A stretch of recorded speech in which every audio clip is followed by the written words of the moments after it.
10, 9, 8, 7, 6, 5, 4, 3, 2, 1.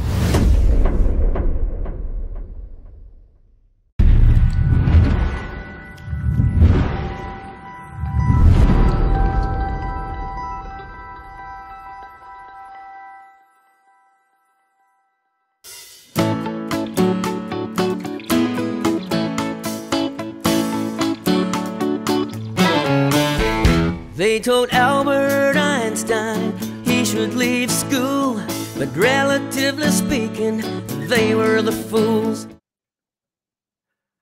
Hi, and welcome to Dax Chats. In this episode, I'm talking to a Melbourne-based duo. Their names are Dave and Patsy. They are multi-award-winning international radio played artists called The Long and Short of It, and they've got a brand new track out right now from their last album. It's called Give It All You've Got.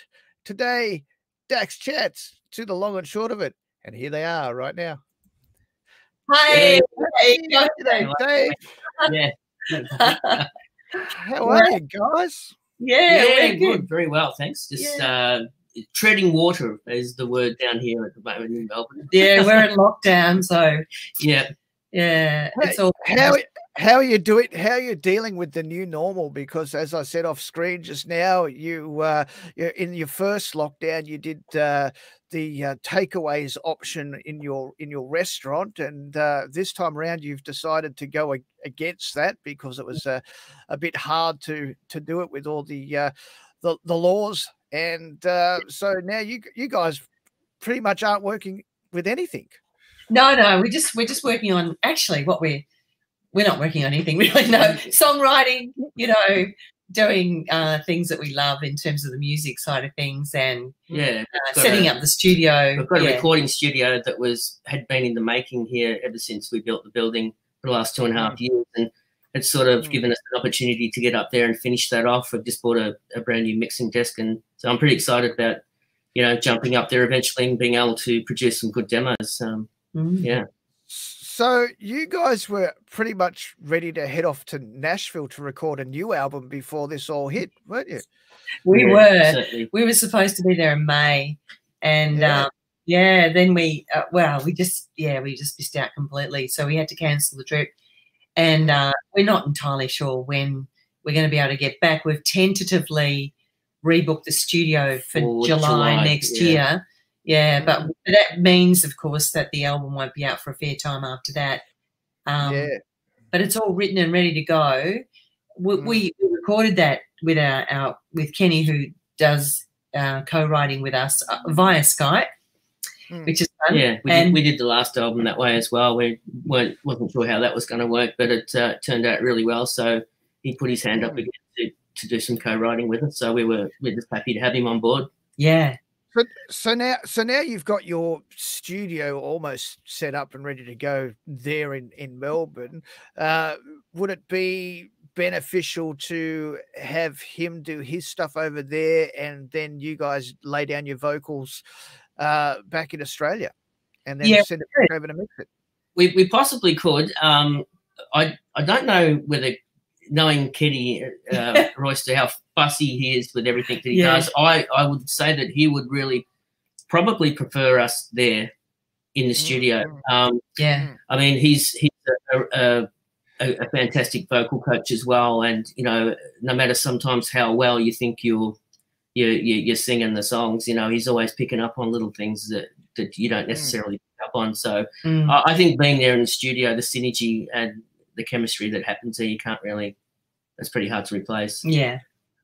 It's very true. It's very true. I mean, it's different to, like a lot of the stuff that I've done, I've self-produced myself. So I've been able to, and then when I did the whiskey in 2019, I went with a producer. I came down to Melbourne, and and it's a totally different experience being in a room with somebody else that has a different take on what you're doing, and like they do pick out the little bits, okay, you've been a little bit flat here and you could have done here. and also the session players, just hanging out with them, and they'll each individually bring something to the table as well, just little things, suggestions that they make. And of course, scratch vocal, they like to play to a scratch vocal as well. They like to hear the singer. They definitely do not like to play without the singer. That's it. So we found all these little things that really help produce a good album. So I guess it's a struggle now. It's like, what do you do next? You can't go out and gig. We've just heard that the recommendations going to the Tamworth Regional Council next Tuesday to say that Tamworth 2021 is not happening. That's sad. Scott Morrison wants the economy to start moving again. He wants the borders to be opened up. The states don't want to go ahead with that, especially Western Australia. For some strange reason, they're on the other side of the world, but they don't want to open their borders. No. And there's a dance festival down there too in January, because after Tamworth, it's called Boyett Brook. But Boyett Brook Festival. But we didn't even put an application in. And you know what? It's interesting you say all that, because the inspiration to actually even apply for festivals for whenever is not there. It's quite depressing, actually. We've been really having a lot of trouble just getting the motivation to put in applications for things, because there are a few clubs that have actually tentatively booked us for next year. But really, we don't know what's going to happen with that. We might not be able to do them. So. It is one of those situations of do you, don't you? That's very true. It's like, do you book next year's festivals? Do you? And I think, to be quite honest, and I've said this to other people, I think that the Tamworth organisers have probably jumped the gun, because I think come summertime, I think it's going to be a lot different, the landscape, because I've seen it from the opposite side of the scale. Where it started here. It started here in January, which was winter time here. And you guys got it by fall, which was March, or autumn, which was March. So you started getting it in the colder months. By the time it was hot here, yes, there's still cases, but they're coming in from, they're not community transmitted cases. They're coming in from other parts, and they're quickly, put into quarantine straight away. And so it's not affecting everything that's happening in China. China's moving back as if it was normal. And yes, we do worry about the fact that, okay, it's now autumn here and it's going to start getting cooler, and does that make it jump up again and have a huge second wave? That could be possible, but I think Tamworth has really jumped the gun too early, and I think it was a bad decision. I think so. We were contacted about our advertising and everything last week, and Capital News, and they were saying that they were remaining quite optimistic about the festival going ahead, and and that's something major we do every year, and we really look forward to it. It's not just catching up with fans, but it's catching up with fellow musicians as well. And doing that kind of networking. So we're really going to miss it. If I was there too, me too. I mean, if I was back in Australia, of course I would miss that event. It's like someone said to me the other day, they said, you're probably one of the media guys that would know just about everybody on the Australian landscape. And I was like, well, yeah, I am. I'd be walking just down the street going, oh, hi, Brad. Oh, hi, Casey. Oh, hi, Patsy. Hi, Dave. It's a great catch up for everyone, and it's sort of like something that you look forward to, you gear up for all year, and so it's going to be really strange. Anyway, Anyway, it's the council that, of course, they have the major shows, so they've decided not to do it. Well, that's not that's not yet. The council hasn't made a decision until next Tuesday. Yes. Keep delaying it. I will be watching that. Yeah, absolutely. Yeah. And it's interesting. Yes. But I think everybody jumped on social media when the press release came out from the Tamworth Country Music Festival organisers to say that they're going to tell the regional council that they can't see it happening. And so everybody jumped on social media on that day and went crazy over it, you know, saying, "Oh, the event's been cancelled." And I'm like, well, it hasn't been cancelled yet. We're just hold off. You know, the regional council may still turn around and say, well, let's wait until November before we make a decision on cancelling it, because, you know, let's see what happens as it gets warmer. It's interesting though, you know, because we put in, it was this year, the number of places that we normally play at were asking for us to put in our applications later. So whereas we'd normally be putting them in really early in the year, we were actually putting them in later. And the majority of them we haven't heard back from. Yeah. And that's unusual, because normally we'd be locking in shows, certain dates. Yeah. It was just like an expression of interest. Yeah.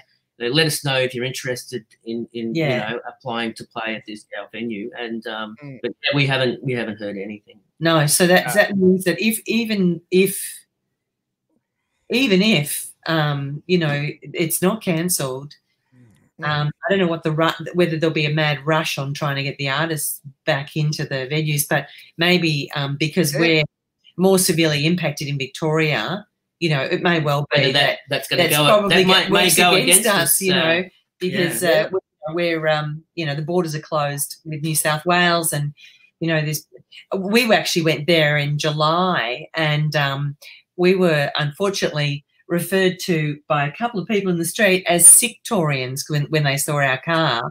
So I don't know, you know. I was about to cover up the number plates. I can tell you, we'll get you some dirty looks.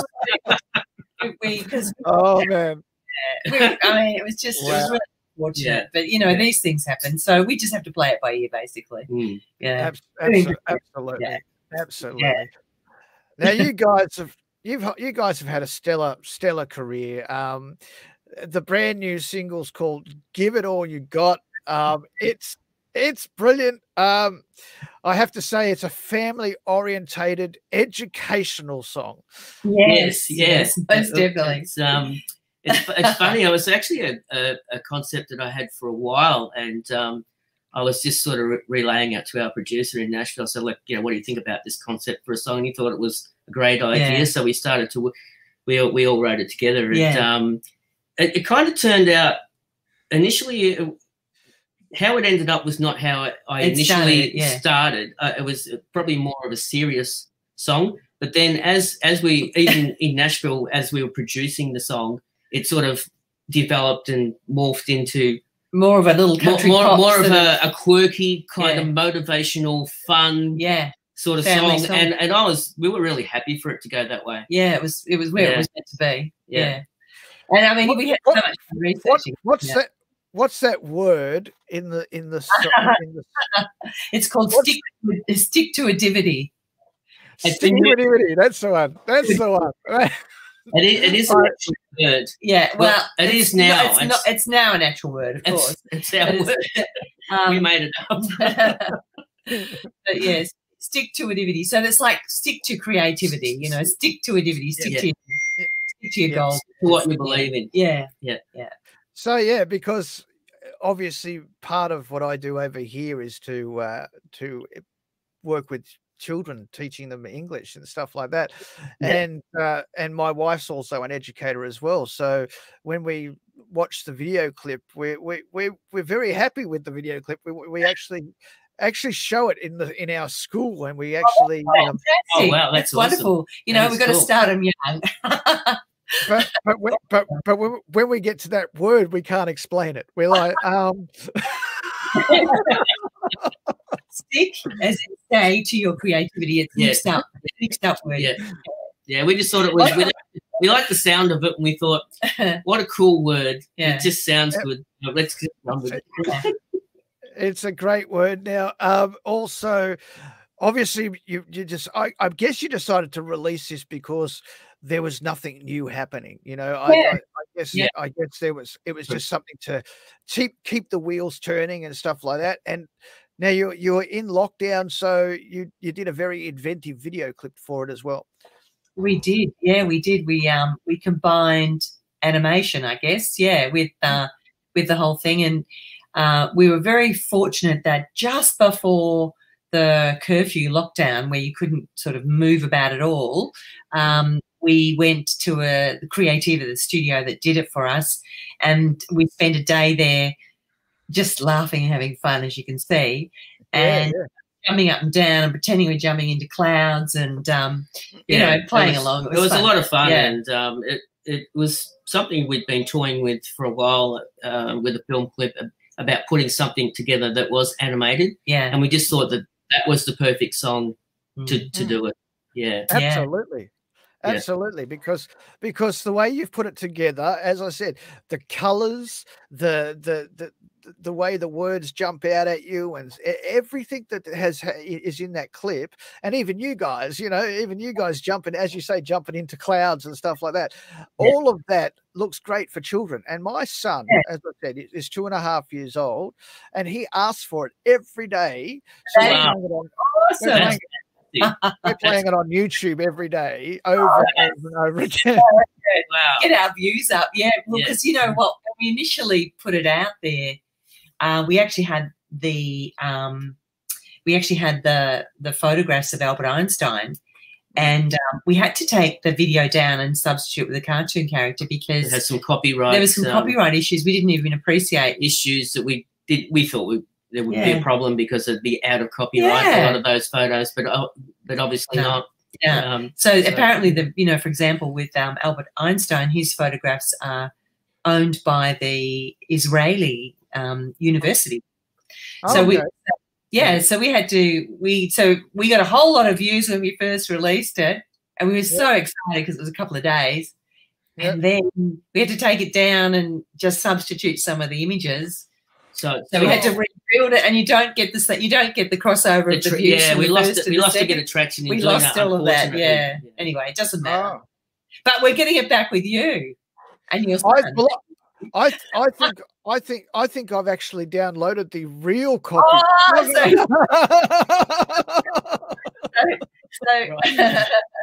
I think I've got the original copy. Doesn't matter. Look at that. All right.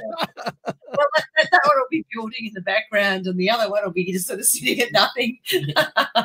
Well, no, it won't, because when we play it to our son, it's on YouTube. We do play it on YouTube. The one that says anime. Yes, but that's the one that I use for the students is the original one. Oh, that's all right. It's not an issue. That's fine. It's not a problem. That's so funny. But anyway, it was a good experience, and we just loved it. And very different for us to do something like that. Yeah, but we tag you. I mean, we have a lot of fun with our music, and even when we did Kangaroo Rodeo, we went all the way up to North Queensland, and we did that at the Walkabout Creek Hotel, where Crocodile Dundee was filmed, and having the whole town involved. And obviously the publicans up there, Frank and Debbie, were just awesome. Welcomed us with open arms, and were bending over backwards to give us everything we needed to put the the video together. As I said, as we said, the whole town jumped in, all 16. And of course, the least we could do is put on a show. We did it for them. Yeah, and and we've been back there a couple of times. Putting on shows there, and just lovely people. And just love being out there in the outback. It's amazing. Yeah. I do see some. I love that song too. I think that's just a classic. I love the I love how Patsy, you're in the kitchen doing Actually, you're one of the very few people that actually recognise her in the kitchen. A lot of people don't even realise it's Patsy. Oh, look, I knew straight away. There you go. Oh no, the old ear hanging nose and and the walk. And of course, the local police officer. Oh yeah, Des just couldn't wait to be a part of the video. And he features in most right at the front. You know, he's a guy that gets the dart in the side of the head. Yeah, that's the police officer, the real police officer. Yeah. I do want to say that there is something on the album which I'm just trying to find it. Where did it go? There's a song you did. I remember telling you last time that it reminded me of I Still Call Australia Home. That's right. Oh, okay. Okay, yeah. Yeah, that's amazing. Which one it was to be honest with you. I can't. I remember you said that. And I can't remember which one it was. Though. It's the one where oh, I've lost the name of it. I'm looking at the new album. I can't even find the name of it. Oh no, it's not. It wasn't. There we go. It was on an album called. No, that's not it either. Where is it? Where's it gone? There it is. It's on an album called "You Made Me Stronger." It's called "A Little Crazy's Kind of Nice." Yes. Yeah. Yes, that's a bluesy sort of country style song. But yeah, I can get that. Da, da, da, da, da. Yes, definitely. Yes. I can. Yeah. You hear that? And I think I remember telling you that at one stage. You said, "Now every time I sing it, I'm going to hear that in the back of my head."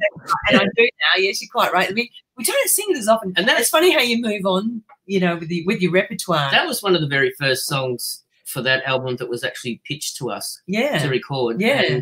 And they just thought that was the perfect song for us. Yeah. And we liked it straight away. Yeah, awesome. Yeah, it's a bit quirky song. Yeah. Yes, it's definitely our brand. Yeah. No one else can replicate us, I don't think. Your brand is very interesting. I absolutely love it, you know. And Dave, you've been a very shy bloke, you know, like you've been singing at home in the shower, all that type of stuff for around 30 years. It took you a long time to actually get out and do this type of thing live. It did, and it wasn't until I went to a local vocal coach to get some motivation, some inspiration, I suppose, because I'd never sort of trust anyone if they said, "Oh no, look, you play and sing, you know, really nice. It's nice to listen to." But I suppose you don't. I necessarily didn't believe my friends or family when they said that. But so I jumped. I went along to a local vocal coach, and then ever from that day, he encouraged me to you know, this is something that I could do and I should do, and to get out there. And I'm so glad that I did, because it took me a long time, but there was this burning desire inside of me my whole life to actually do something like that. Do something I love so much. And I'm glad that you did. I mean, this all of this stuff is brilliant. All of this stuff is brilliant. We play, thanks, mate. We play a number of the tracks on the Country Thunder network. So we have you playing on our radio station almost daily. Well, that's nice to hear. Thank you very much for that. That's really sweet. That's great. we love that. Well, I was very. I mean, it was a weird sort of getting together for Dave and I, because we coincidentally met when he was trying to get out there to sing, and that's right, down at the old Pirates Tavern when you had your break. It was, and then Patsy approached me. I did a little 4-song set in between a band break, and she heard me singing, and she approached me after that and asked me whether I'd like to sing a duet with her, and I hadn't met her before, and I didn't know what to say. And you ran away. I said, "Can I think about it?" or something like that. I said, and I think you said that, interestingly enough, and I don't know how she knew, but she said, "I think our voices would be very complementary." And So, and I think that's true. It's all about. Yeah, it is all about Tony. You're exactly right. I don't have because I think over the years I have realised that you can't just put two singers together and necessarily going to sound good. There is that tonal value in the voices that either complement or they don't. And right. We're very lucky. I think we're very lucky. Yeah, very lucky. Yeah. Yes. Well, you're doing an amazing job. I dread to ask what's next for the long and short of it. I really do. But well, we have completed. We've written a complete album, and we've got more songs than we actually need for an album. So we're actually sort of going to have that nice, work out what we're going to do. And we've covered off on, there's a couple of beer drinking songs that have crept in there. Yeah. But it's a good spread. Have to have that. Yeah. And we've got some good ballads, some really nice ballads. So it's a good mix of genres in there.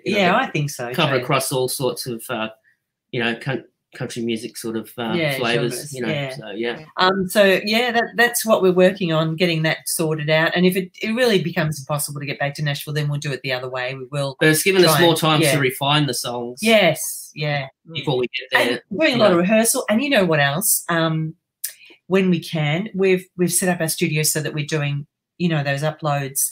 And thank you for having us on your program and uploading, because we had so many views. We had no idea that we would actually attract so much attention. And that was good. That was over I can't remember, over 11,000 views before it disappeared. Yeah, that's right. Yeah, which really blew us away. Yeah, it was still climbing too. So we did a second one, but we did it incorrectly because we actually had a countdown before we got to it. And when people click on, they see a black screen, so they just click off.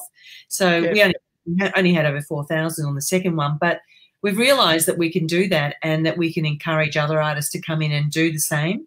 So that's going to be something, and we've invested in some really good camera equipment, and we've got a really great cinematographer that's done a lot of our videos for us, and she's going to work with us as well. So even though we won't be able to open up the studio to have major, events and lots of people in, we'll still be able to do it through social media. Yeah. So I think that's going to be really exciting. Yeah, we'll be out and about on social media a lot more, I think. Cool. And I was going to ask you if you'd like to do a show again, but maybe more than a show, maybe a week where you take over the Country Thunder Network page, the actual radio station page. That'd be awesome. Yeah, that'd be really cool. Yeah, we can do that. Yeah, absolutely. We've got more songs. So then you can do a show. You can jump on for the whole week, here, there, everywhere, and just do strange things. Do a cooking show for all I care. Well, we're working on a new dumpling recipe. Oh, don't worry, we're doing dumplings. So don't worry about that. We love dumplings, and we reckon we've got it perfect. Yeah. So we'll have to send some over frozen for you and see if my wife likes them, eh? Yeah. I have to get the taste testing happening. Yeah. But, in fact, excuse me, Dave made dumpling rollers here, and they're just on my desk. So we're really serious about this. Cool. Well, I'll certainly talk to you about locking in some dates for you to do a Country Thunder Network takeover on the Facebook page. That'll be great. Yeah, awesome. And look, I wish you all the best for whatever you've got planned or whatever you've got coming up. I mean, there's nothing I can really say as to, I look forward to seeing you gigging. I look forward to seeing you at a festival. I can't say any of that right now because I just don't know. No, but that's okay. We're it's all open. We'll be right. And look, we're going to start the process of actually getting those shows rolling in now, because, as you say, you just can't, assume that you're going to be in lockdown forever. And you sort of it becomes a sort of a self-propagating kind of, process. You just become so down and you think, oh God, it's not going to get any better. I can't. Now, well, no, you can give it all you got and you can bloody move on. Yeah. So that's what we're going to do. Reinvent yourself. That's it. Well, you Yeah. do. I mean, look what I did. I sort of I had the Oz Country Down Under when I was last in Australia. I had Oz Country Down Under. I closed all that down and moved back to China. As soon as this thing happened, I thought, I'm stuck at home. What am I going to do? The radio station went up, the Facebook pages went up, and this has all happened because you just have to push through it. You just have to go, okay, this is what I can do, so let's do it this way. Yeah, absolutely. No, exactly. Yeah, thinking outside of the square. That's what we're up to. And I think I like it. Yeah. I like it. I like it. We've got to give it all you got. So that's what we're doing. Yeah, 100%. Yeah. So thanks for your support, mate. We really appreciate it. Yeah. Anytime. All right, guys. Well, thank you very much for your time today. And I'm sure we'll be speaking again real soon. Absolutely. Take care. Thanks a lot, Dax. Yeah, thanks, mate. Thanks. Okay. See you. Bye. Bye. Bye. See ya. That was the long and short of it. Their brand new track is, of course, Give It All You Got. It is playing on the Country Thunder Network. Of course, it will be on all the streaming platforms. You can vote for it or request it on our player on our website, which is right there, countrythunder.com.au. Until next time, this is DJ Dax for Dax Chats, proudly supported by Neon Horse in Stanhope, Victoria. Bye for now.